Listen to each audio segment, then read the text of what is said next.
नमस्कार, स्वागत है आपका एबीपी न्यूज में। आपके साथ मैं हूं नेहा पंत। वक्त है बड़ी बहस का। दिल्ली की सियासत इन दिनों बहुत ही दिलचस्प करवट ले रही है। खासतौर पर आम आदमी पार्टी और अरविंद केजरीवाल दिन के लिए ये स्थिति करो या मरो की है। आपको बता दें, आम आदमी पार्टी ने साफ किया है कि उनकी तरफ से चेहरा अरविंद केजरीवाल होंगे। बीजेपी की तरफ से कहा गया है कि नरेंद्र मोदी के सिवा वो और किसी व्यक्ति पर भरोसा नहीं कर रहे हैं। लेकिन आम आदमी पार्टी ने मोदी का नाम सामने आने के बाद अपना पैतरा बदला है और अब वो मोदी सरकार पर सीधे सीधे हमला बोलने के बजाय एमसीडी पर अपना ध्यान लगा रहे हैं। ऐसे में सवाल ये उठ रहा है कि दिल्ली के इस चुनावी दंगल में क्या अरविंद केजरीवाल नरेंद्र मोदी से डर गए? वो अरविंद केजरीवाल से डर रहे हैं, उल्टा है। वो लोग, मोदी जी तो प्रधानमंत्री हैं, वो तो मुख्यमंत्री बन नहीं रहे, तो वो लोग अरविंद केजरीवाल से डर रहे हैं, इसीलिए किसी का नाम नहीं बता रहे। अरविंद केजरीवाल को यह कहने की नौबत इसलिए आई क्योंकि सुबह सुबह उन्होंने जो ट्वीट किया उससे ये सवाल खड़े हो गए कि क्या केजरीवाल मोदी से नहीं टकराना चाहते। केजरीवाल ने ट्विटर पर लिखा कि हम 49 दिनों की सरकार के काम पर चुनाव लड़ रहे हैं, जबकि बीजेपी सिर्फ गाली दे रही है। क्या बीजेपी बता सकती है उन्होंने 7 साल से एमसीडी में क्या किया? इससे पहले दिल्ली के कई इलाकों में इस तरह की होर्डिंग लगाई गई जिनमें केजरीवाल के 49 दिन के कार्यकाल को बीजेपी सरकार के 150 दिन के कार्यकाल से बेहतर बताया गया। इस होर्डिंग में भी कहीं मोदी के नाम का जिक्र नहीं किया गया है। मोदी सरकार की जगह आम आदमी पार्टी ने बीजेपी सरकार लिखना बेहतर समझा है।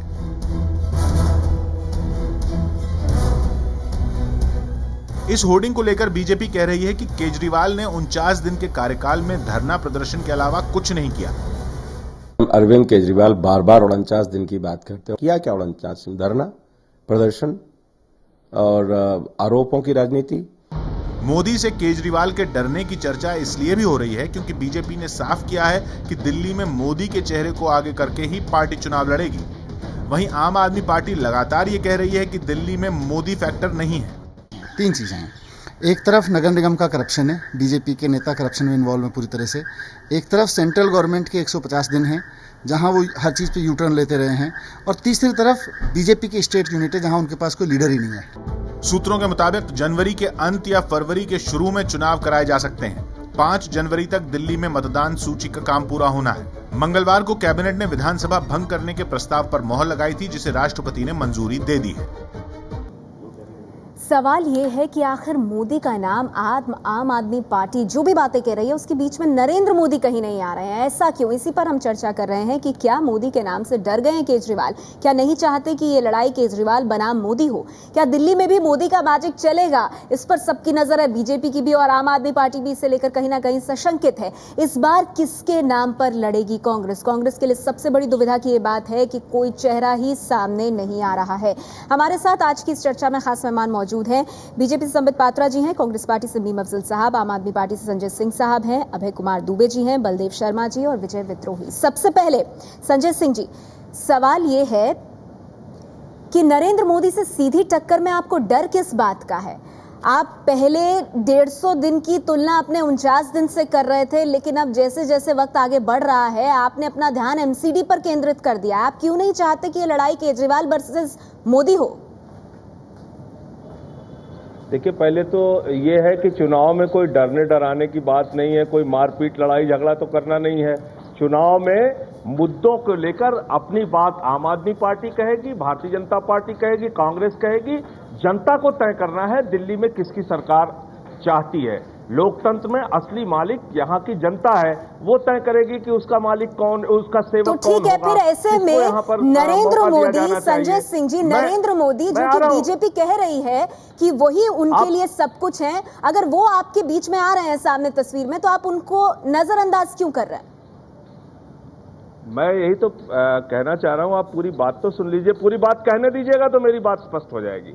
पिछला विधानसभा का चुनाव जब आम आदमी पार्टी दिल्ली में लड़ी थी, उसके साथ छत्तीसगढ़ में चुनाव हुआ था। रमन सिंह के नेतृत्व में भाजपा गई थी, शिवराज सिंह के नेतृत्व में मध्य प्रदेश में गई थी, वसुंधरा राजे के नेतृत्व में राजस्थान में गई थी, और डॉक्टर हर्षवर्धन के नेतृत्व में दिल्ली के अंदर गई थी। तब भी हमने कहीं कोई मोदी की चर्चा नहीं की थी। दिल्ली का चुनाव हो रहा था, हम डॉक्टर हर्षवर्धन की चर्चा करते थे, शीला दीक्षित की चर्चा करते थे।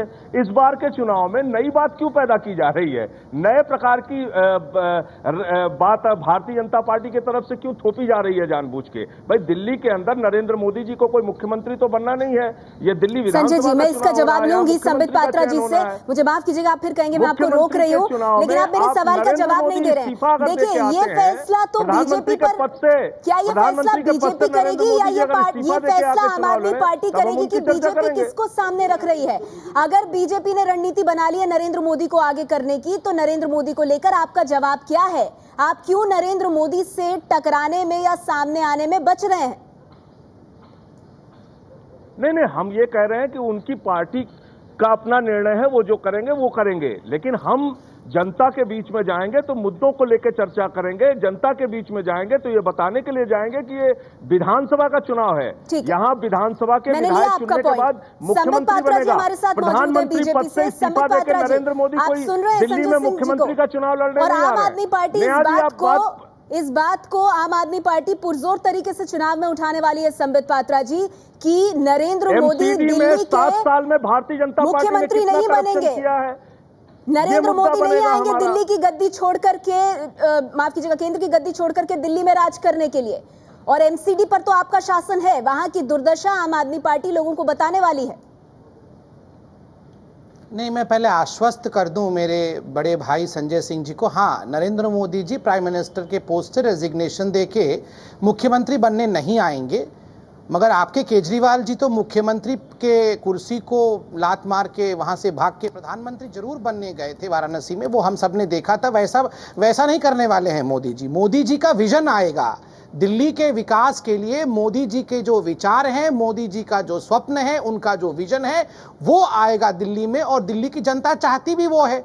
मगर आज अभी चंद मिनटों पहले संजय सिंह जी कह रहे थे चुनाव है, इसमें डरना डराना कहाँ है? अरे आज शाम तक तो ये लोग बोल रहे थे बीजेपी डर गई, रोज 10 बार बोलती थी बीजेपी डर गई है, बीजेपी डर गई है, और जब मोदी जी का चेहरा सामने आया तो बोल रहे डरने डराने की बात कौन कर रहा है? और स्वाभाविक रूप से आप भी नेहा जी बताइए, संजय भाई को इस प्रकार के प्रश्न में उलझा रही हैं कि क्या आप डर गए मोदी जी से?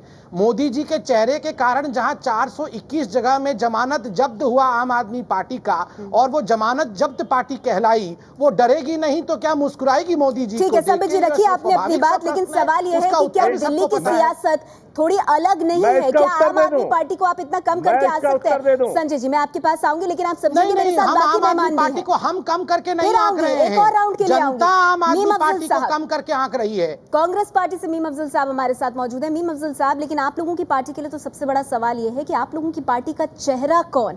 इधर बीजेपी कम से कम नरेंद्र मोदी का नाम आगे कर रही है, उधर आम आदमी पार्टी ने अरविंद केजरीवाल का नाम साफ कर दिया है, लेकिन इस चुनावी दंगल में कांग्रेस पार्टी का क्या?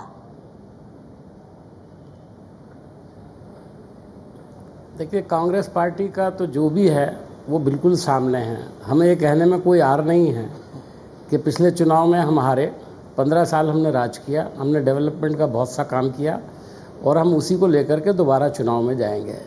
जहाँ तक चेहरे की बात है, हमारे यहाँ सिस्टम आपको मालूम है, जब कोई चीफ मिनिस्टर होता है, हमारी सरकार होती है, तो वो उस वक्त उम्मीदवार होता है। हम वो चुनाव हार गए। शीला जी ने अभी आपने खुद दिखाया, उन्होंने कहा मैं उम्मीदवार नहीं हूँ। हम किसी को प्रेस नहीं कर सकते। हमारी ख्वाहिश होगी, बहुत तजर्बेकार, बहुत समझदार लेडी हैं, उन्होंने दिल्ली को एक दिशा दी है, उन्होंने दिल्ली में एक तरक्की का काम किया है, उसको कोई इग्नोर नहीं कर सकता। लेकिन सरकारें उत्तर प्रदेश क्या किसी भी स्टेट में आप चले जाएं, 4-5 साल 5 साल 10 साल के बाद सरकारें बदलती हैं। हमारी सरकार भी बदली है। लेकिन मैं इस बात पर ज़रूर तबसरा करना चाहूँगा जिससे आपने शुरुआत की थी। आपने कहा मोदी जी से आम आदमी पार्टी डर गई है, या आम आदमी पार्टी से मोदी या बीजेपी डर। सच्ची बात यह है कि अरविंद केजरीवाल साहब मोदी से कुछ डरे हुए लग रहे हैं। दूसरी तरफ भारतीय जनता पार्टी पूरी की पूरी, जो दिल्ली की इनकी लीडरशिप है, वो केजरीवाल से डरी हुई लगती है मुझको, और इसलिए ये सिचुएशन पैदा हो रही है। मेरा ये मानना है कि बीजेपी को ये इख्तियार है, चाहे तो मोदी जी को आगे बढ़ा करके इलेक्शन लड़ाएं या अपने किसी को भी लें, मेरे ख्याल में इतना बड़ा इशू नहीं है। इशू बुनियादी बात यह है कि पिछले 5 महीने के अंदर इन्होंने क्या किया। दूसरा सवाल जो सही संजय सिंह जी उठा रहे हैं, हाँ। जो 7 साल इनकी सरकार दिल्ली म्युनिसिपल कॉर्पोरेशन में रही है, वहाँ क्या किया, और उसका करप्शन का उसने रिकॉर्ड तोड़ दिया है, और ये भी बर्बादी के अलावा कोई काम नहीं किया। बस्तियां गंदी हैं, उस पर भी आप सही तरह से रोशनी डाल रहे हैं। मैं फिर आपके पास आऊंगी। अभय कुमार दुबे जी हमारे साथ यहाँ मौजूद है। अभय जी, इस बात को आम आदमी पार्टी मानने से क्यों पीछे हट रही है, जबकि आम आदमी पार्टी की जो भी अब तक की तकरीर है, जहां भी ट्वीट किए जा रहे हैं, ऐसा लग रहा है कि सीधे सीधे केजरीवाल बनाम मोदी की लड़ाई से पूरी तरह से बचने की कोशिश कर रही है आम आदमी पार्टी। देखिए, अभी तो दिल्ली के चुनाव में रणनीतिक पेशबंदी शुरू हुई है और उस पेशबंदी में पहला कदम आम आदमी पार्टी ने उठाया है। उसका रवैया, जिसको आप अंग्रेजी में प्रोएक्टिव कहते हैं, वो है। वो टटोल के देख रहे हैं कि क्या क्या किया जा सकता है। देखिए, इस वक्त मोदी की शख्सियत और मोदी की जो साख है वो उछाल पर है और उसी के साथ साथ भाजपा भी सारे देश में नंबर 1 पार्टी बनी हुई है। यहां तक कि दिल्ली में भी Bharatiya Janata party number 1 party है। पिछली बार जब भाजपा को बहुमत नहीं मिल पाया था, उस वक्त भी वो नंबर 1 पार्टी थी, प्रतिशत के लिहाज से भी और सीटों के लिहाज से भी। तो ऐसी स्थिति में आम आदमी पार्टी की कोशिश ये है कि उसके पास जो जनाधार है, जो उसने काफी विपरीत परिस्थितियों में बचा रखा है, उस जनाधार पर खड़े होकर एक ऐसी कोई रणनीतिक पेशबंदी करे। ऐसे दिल्ली में चुनाव स्थानीय परिस्थितियों में स्थानीय मुद्दों के आधार पर हो। जबकि भारतीय जनता पार्टी की पूरी बात, भारतीय जनता पार्टी की कोशिश ये है कि वो वोटरों के सामने ये प्रस्ताव रखे कि जो केंद्र में सरकार है वही सरकार दिल्ली में क्यों ना हो। तो मोदी के चेहरे को सामने लाने का मतलब ये है। तो जब राजस्थान और हरियाणा में जो चुनाव हुए, उसका जब हम लोगों ने पोस्ट पोल सर्वे किया, उसमें भी ये तर्क सामने आया कि वोटर को ये तर्क बहुत पसंद आता है कि जो केंद्र में सरकार हो वही राज्य में सरकार क्यों ना हो। अबे जी, मैं वही आप ही की बात को मैं आगे ले जा रही हूँ कि जो तर्क आप रख रहे हैं, आम आदमी पार्टी अगर इसका इस्तेमाल कर रही है कि मोदी कहीं तस्वीर में ना आए, उनकी जो पॉपुलैरिटी दिखाई दी है उसको कम से कम दिल्ली पे हावी ना होने दिया जाए, तो इस रणनीति में वो कितना कामयाब होंगे। और दूसरी तरफ क्या बीजेपी अरविंद केजरीवाल को कम करके आंक रही है? कितनी बड़ी चुनौती है केजरीवाल। हमारे साथ बलदेव शर्मा जी भी मौजूद हैं इस चर्चा में। बलदेव जी, सवाल लेकिन ये है कि क्या बीजेपी कहीं ना कहीं इस बात से बेहद परेशान है, चिंतित है, कम से कम दिल्ली बीजेपी की, दिल्ली में अरविंद केजरीवाल एक बड़ी टक्कर दे रहे हैं और यही वजह है कि नरेंद्र मोदी के चेहरे को एक बार फिर से आगे किया गया है? देखिए, आप दिल्ली के बाहर भी देखें तो सारे चुनाव, चाहे महाराष्ट्र हो चाहे हरियाणा हो, नरेंद्र मोदी के नाम पर ही लड़े जा रहे हैं। और जहां तक केजरीवाल का सवाल है, तो केजरीवाल से बीजेपी क्या डरेगी? केजरीवाल तो अपनी पार्टी के लिए खुद एक संकट बन गए हैं।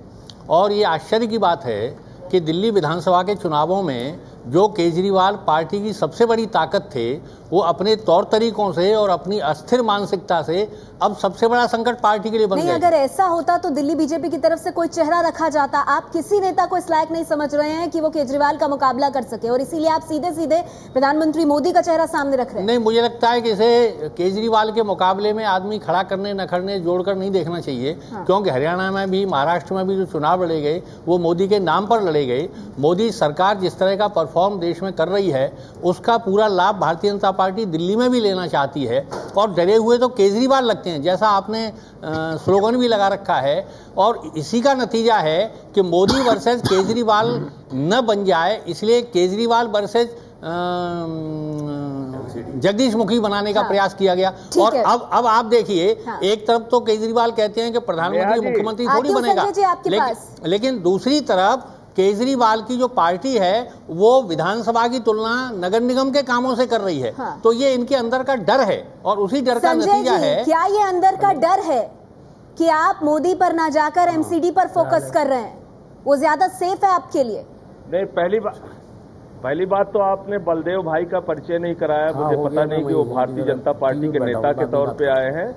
और अच्छा ये हो कि भाजपा से 2 प्रवक्ता आप लोग बुलाया करें, तो जिससे स्पष्ट रहे कि 2 बार उनको बोलने का मौका मिल रहा है, 1 बार हम लोगों को अपनी बात कहने का मौका मिल रहा है। नहीं। देखिए, जो संबित पात्रा जी ने कहा और जो बलदेव भाई ने कहा, उसका जवाब देने दीजिएगा। संबित पात्रा जी ने कहा कि हम जमानत जब्त पार्टी हैं। मैं उनको याद दिलाना चाहता हूं कि लोकतंत्र में अहंकार की कोई गुंजाइश नहीं होती है। अहंकार रावण का भी नहीं चला। 85 में आपकी हालत क्या हुई थी? सिर्फ 2 सीटें आप पाए थे, जबकि आपकी 25-30 साल की जनसंघ से लेके और भारतीय जनता पार्टी तक की पुरानी पार्टी थी। हाँ, हमारे पहले चुनाव में हमारी जमानतें जब्त हुई हैं, हम जमानत जब्त पार्टी हैं, लेकिन हम शेर सिंह डागर वाली 4 करोड़ में विधायकों को खरीदने वाली भारतीय जुगाड़ पार्टी नहीं है। ये मैं कहना चाहता हूं। चुनाव में आइए, अपने मुद्दों की बात कीजिए। कौन जमानत जब्त पार्टी बनेगा, कौन चुनाव में जीतेगा, ये जनता तय करेगी। जवाब देंगे? क्या आप लोग अरविंद केजरीवाल को कम करके आंक रहे हैं? जो बात कही, या आपको चिंता सता रही है? बलदेव भाई ने जो बात कही इसका जवाब ले लो। मैं आती हूँ सर, आज संजय जी आऊंगी, लेकिन उससे पहले आपने सीधे बीजेपी से सवाल पूछा। एमसीडी में बीजेपी 7 साल से है, दिल्ली को पूरा घर बना के रखा है। दिल्ली के अंदर जो तमाम समस्याएं हैं एमसीडी में भ्रष्टाचार के कारण है, इसको मुद्दा बनाना दिल्ली की जनता का मुद्दा है, इसलिए हम उसको दिल्ली के अंदर उसको मुद्दा बनाएंगे। तो संबित जी क्या करेंगे? 3000 फोटो हमने दिया था कूड़ा। ये शांत हो, पहले आम आदमी वाले अपना अनारकी तो बंद करे, तब तो हम कुछ बोलेंगे। आप मोदी के चेहरे को आगे लाएं तो आम आदमी पार्टी उसकी रणनीति कैसे बना रही है एमसीडी में जो आपका शासन रहा है उसकी दुर्दशा को सामने करके?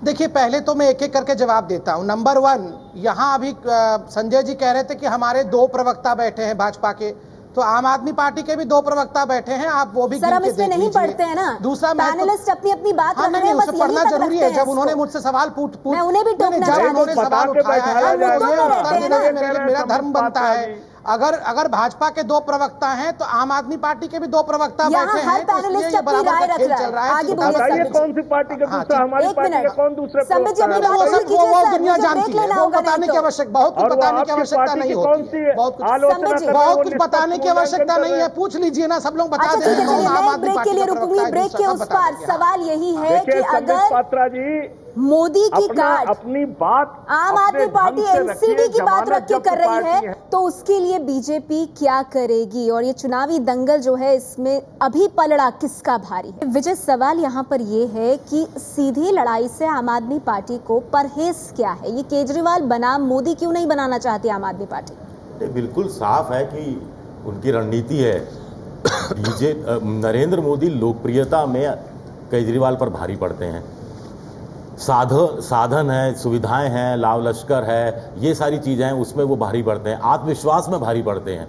तो ऐसे में केजरीवाल बनाम मोदी के बजाय अगर आम आदमी पार्टी की रणनीति ये है कि अपनी 49 दिन के जो उनके कथित रूप से अच्छे काम हैं उनको दिल्ली की जनता को याद दिलाने की कोशिश करें और उसकी तुलना 7 साल के एमसीडी के बीजेपी का जो कथित भ्रष्टाचार वाला शासन है उससे उसकी तुलना करें, तो इसमें ही मुझे लगता है उनके लिए कहीं कोई एक गुंजाइश निकलती है टक्कर देने की, क्योंकि बाकी चीज़ों में अगर वो केजरीवाल बनाम नरेंद्र मोदी होता है तो मैं तो साफ तौर पे मानता हूं उसमें मोदी बहुत हावी पड़ेंगे। और यही बात ज्यादातर निकल कर आ रही है। संजय जी, मैं आपसे संक्षिप्त में जानना चाहूंगी, उसके बाद मेरे को संबित जी के पास जाना है कि ये जो बात आप कह रहे हैं कि नरेंद्र मोदी क्या प्रधानमंत्री की कुर्सी छोड़कर दिल्ली आएंगे, आपको याद होगा संजय जी यही दाव महाराष्ट्र और हरियाणा में बाकी पार्टियों ने चला था, पर यह फेल हो गया।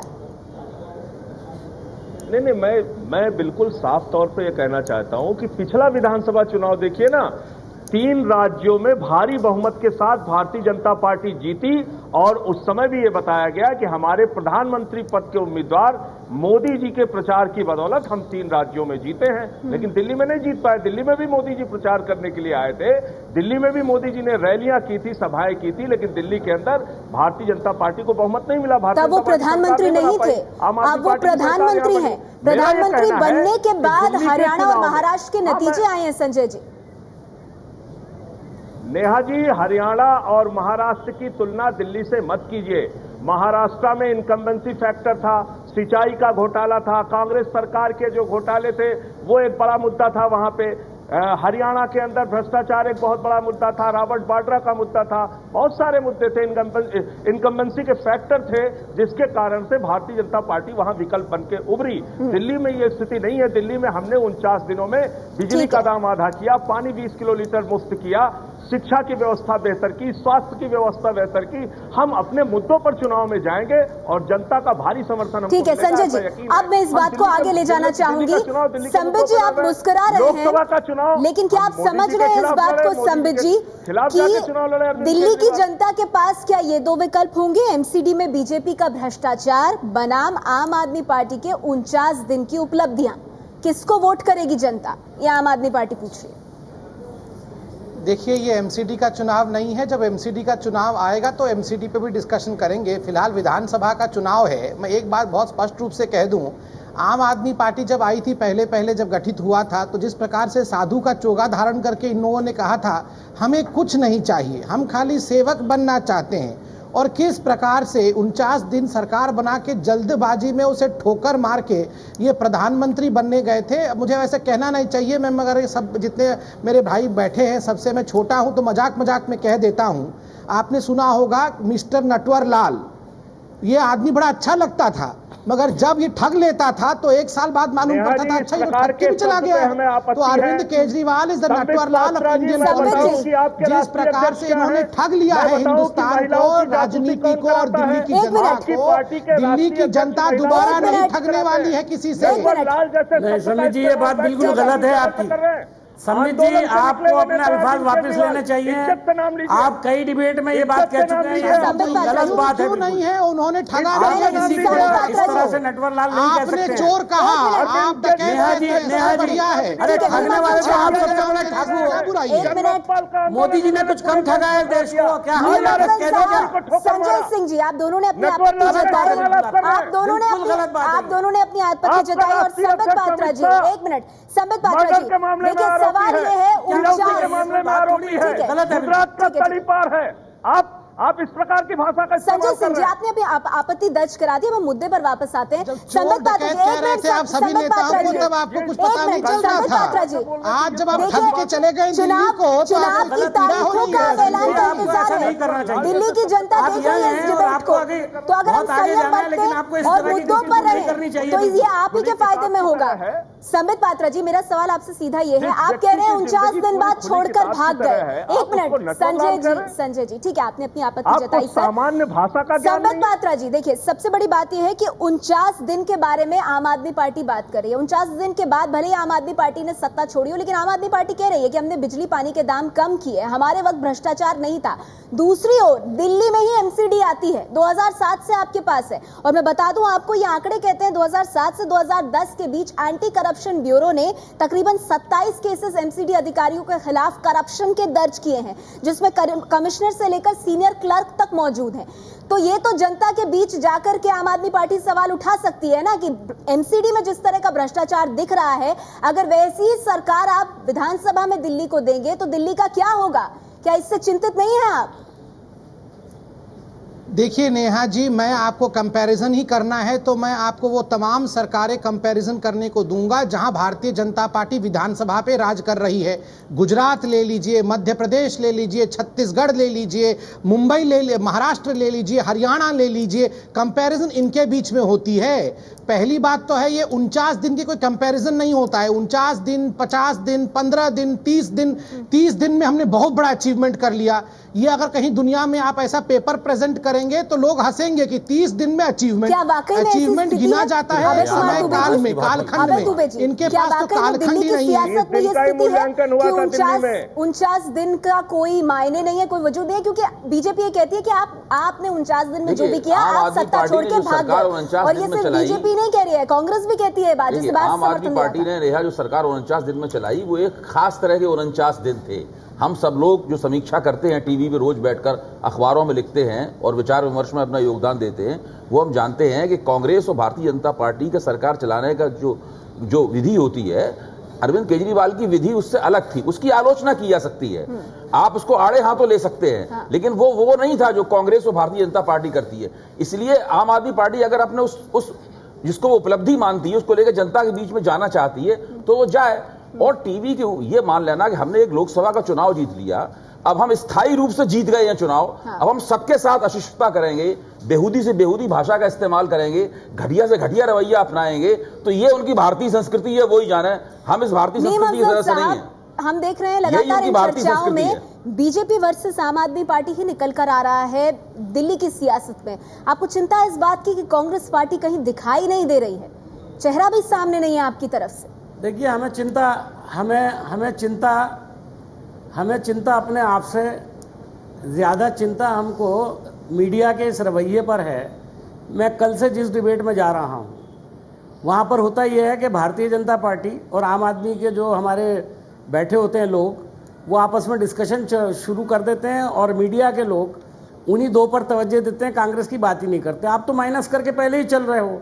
असल में तो मीडिया भी इलेक्शन लड़ा रहा है क्या? आपको मेरा ख्याल ये है कि भारतीय जनता पार्टी और नहीं, मैं बिल्कुल साफ कह रहा हूँ, बिल्कुल साफ कह रहा हूँ, मैं बिल्कुल साफ कह रहा हूँ। ठीक है, मैं सिर्फ ये कह रहा हूँ कि भारतीय जनता पार्टी और आम आदमी के अलावा कांग्रेस पार्टी भी दिल्ली का चुनाव लड़ रही है। मैंने शुरू में ही कहा कि हम चुनाव हारे हैं, इसका मतलब ये नहीं है हम खत्म हो गए हैं। दूसरी बात यह है कि आप जो बहस इसमें हो रही है, इसमें बहुत सारे मुद्दे बहुत से ठीक हैं। अभय दुबे जी ने कहा, ये बात बड़ी सही कही है उन्होंने, कि उन्होंने एक अलग तरीके से सरकार चलाई। हम उसको क्रिटिसाइज करते हैं, हम समझते हैं उन्होंने ठीक तरह नहीं चलाई, ये हमारा हक है। लेकिन ये बात सही है उनकी कि उन्होंने अलग तरीके से सरकार चलाई। मीम अफजल साहब, एक बात का जवाब दीजिए। आम आदमी पार्टी ने अपना सबसे बड़ा चेहरा उतारा है, जी, बीजेपी ने अपना सबसे बड़ा चेहरा उतारा है, क्या कांग्रेस का भी सबसे बड़ा चेहरा उतरेगा इस विधानसभा चुनाव में दिल्ली के? जी देखिए विजय जी, आपको पता है कि हम लोग जहां हमारा कंटिन्यूएशन में चीफ मिनिस्टर होता है, यहां तक के प्राइम मिनिस्टर भी हमारे कंटिन्यूएशन में 2004 में हमने कोई पार्टी में नई जान डालनी है तो आपका नेता सामने नहीं आएगा क्या? बनाया आप। अच्छा ठीक है मीम अफजल साहब, मुझे एक ब्रेक लेना होगा। नहीं, सर ब्रेक के उस पर वक्त आने पर सब सामने आएंगे। आपसे इस सवाल का जवाब लूंगी, बैठ करके जो हम बात कर रहे हैं, ये जवाब लूंगी मैं आपसे, और इसके साथ ये चर्चा भी जारी रहेगी कि क्या वाकई में चुनावी दंगल जो है ये मोदी बनाम केजरीवाल होने जा रहा है। हालांकि आम आदमी पार्टी कोशिश कर रही है कि इस तरह की तस्वीर सामने ना आए। बलदेव जी, मैं आपसे बहुत संक्षेप में जानना चाहूंगी, आम आदमी पार्टी एक ऐसी पार्टी जिसे पिछले विधानसभा चुनाव में 28 सीटें मिली थी, क्या बीजेपी उसे दिल्ली में कम करके आंकने की रणनीति अपना सकती है? नहीं, मुझे लगता नहीं कि बीजेपी कम करके आंकेगी, लेकिन बीजेपी के सामने एक बात साफ है कि पिछली बार एक धूमकेतु की तरह जिस तरह ये पार्टी उभर के आई थी उससे सबको आश्चर्य हुआ था, पर अब उस पार्टी का आवरण पूरी तरह उतर गया है। तो बीजेपी के सामने भी ये क्लियर हो गया है कि आपसे किस स्तर पर निपटना है और कितना नुकसान पहुंचा सकती है। ये जरूर मुझे लग रहा है कि मोदी के चेहरे को आगामी चुनाव आगे में किया गया है। अगर कांग्रेस की गिरावट और बढ़ती है तो उसका लाभ मुझे लगता है कि आम आदमी पार्टी को मिलेगा। चलिए, ये इंपॉर्टेंट पॉइंट आप उठा रहे हैं मीम अफजल साहब, मैं इसी को आगे ले जाना चाहूंगी। कांग्रेस पर भी सबकी नजर है कि कांग्रेस कैसा करती है, और यहाँ पर विजय का सवाल जिसका संक्षेप में आपसे जवाब चाहूंगी, कि आपकी पार्टी से भी सबसे बड़ा चेहरा उतरेगा दिल्ली में कमान संभालने के लिए? देखिए, हमारा बिल्कुल इसमें सीधा मुद्दा यह है कि हमारी पार्टी चुनाव लड़ रही है, कोई व्यक्ति को हम चुनाव नहीं लड़ा रहे हैं। जहां तक शीला जी का ताल्लुक है, आपका इशारा उनकी तरफ है, शीला जी खुद क्लियर कर चुकी है, राहुल जी की तरफ है, और आगे लीडरशिप क्या तय करती है ये अलग बात है। लेकिन मैं ये मानता हूं कि हम अपना जो कुछ भी हमने 15 साल जहां काम किया, हम उनको लेकर के दिल्ली के आवाम के सामने जाएंगे। और एक बात और बता दूं मैं आपको कि हमारी 8 सीटें आई हैं, बहुत बुरी तरह से हारे थे, उसके बावजूद दिल्ली में सरकार नहीं बना सका कोई हमारे बगैर। ये मैं आपको बताना चाहता हूं। अभी आप उस स्थिति को भी शायद सोचते ही नहीं है कि आगे ये स्थिति दोबारा बन सकती है, और कांग्रेस जो है इसके अंदर कोई बहुत पिवटल रोल अदा करने के लिए आगे खड़ी हो। ये भी हो सकता है कि आपका वोट प्रतिशत और घटा है, अभी तक कोई चेहरा सामने नहीं है, इस वजह से सवाल उठ रहे। लेकिन वक्त मेरे पास कम है तो मुझे आगे बढ़ना होगा। संजय सिंह जी, बहुत संक्षेप में आपसे मैं जानना चाहूंगी, क्या आपकी पार्टी के लिए दिल्ली में ये करो या मरो की स्थिति नहीं है? क्योंकि अगर यहाँ पे कुछ नहीं हुआ दिल्ली में, तो फिर देश भर में एक राजनीतिक शून्य की स्थिति हो जाएगी। देखिए, पहली चीज तो ये पार्टी जो बनी, ये आम आदमी के मुद्दों के समाधान के लिए पार्टी बनी। हमने जो सरकार बनाई वो मुद्दों के आधार पर बनाई। चुनाव में जा रहे हैं तो 49 दिन का जो हमारा काम है उसको लेके जा रहे हैं। हमें पूरा यकीन और भरोसा है कि 49 दिनों में जिस तरह से सरकारी कार्यालयों में रिश्वत बंद हुई थी, बिजली, पानी, स्वास्थ्य, शिक्षा की सेवाएं बेहतर हुई थी, दिल्ली के अंदर बिजली का दाम आधा हुआ था, इन मुद्दों पे संजय जी माफ कीजिएगा आपको रोक रही हूं, लेकिन ये सवाल पूछना जरूरी है। बावजूद इसके कि उस 49 दिन की सरकार के बाद लोकसभा के चुनाव हुए जिसमें आप 7 सीटें हारे। नहीं, निश्चित रूप से मैं ये कह रहा हूं कि जो 49 दिन की सरकार थी उसके पक्ष में वातावरण है। आज भी लोग ये कहते हैं कि ठीक है, लोकसभा के चुनाव में हमने नरेंद्र मोदी के नाम पर वोट दिया, लेकिन जब दिल्ली विधानसभा का चुनाव होगा तो अरविंद केजरीवाल एक मुख्यमंत्री के तौर पे जो कहीं ये तस्वीर तो नहीं बनेगी, हम अरविंद को केंद्र में मोदी लेकिन दिल्ली में केजरीवाल। बहुत संक्षेप में देखिए, बहुत रेस्पेक्ट के साथ मैं कहूंगा कि आदरणीय केजरीवाल जी ने हिंदुस्तान की राजनीति को 2 भागों में बांट दिया है। He has divided the Indian politics into 2 halves. एक भाग में डेवलपमेंट है और दूसरे भाग में ड्रामा है। अब दिल्ली की जनता और हिंदुस्तान की जनता जानती है कि उसे डेवलपमेंट चुनना है या ड्रामा चुनना है, ये जनता पे छोड़ देते हैं। ठीक है, और जनता आप सबको सुन भी रही है, देख भी रही है, जिस तरह से आप अपने विषय रख रहे हैं और जिन मुद्दों को टालने की कोशिश हर पार्टी की तरफ से हो रही है। अंतिम फैसला जनता का। बहुत बहुत शुक्रिया आप सभी मेहमानों का हमारे साथ इस चर्चा में जुड़ने के लिए।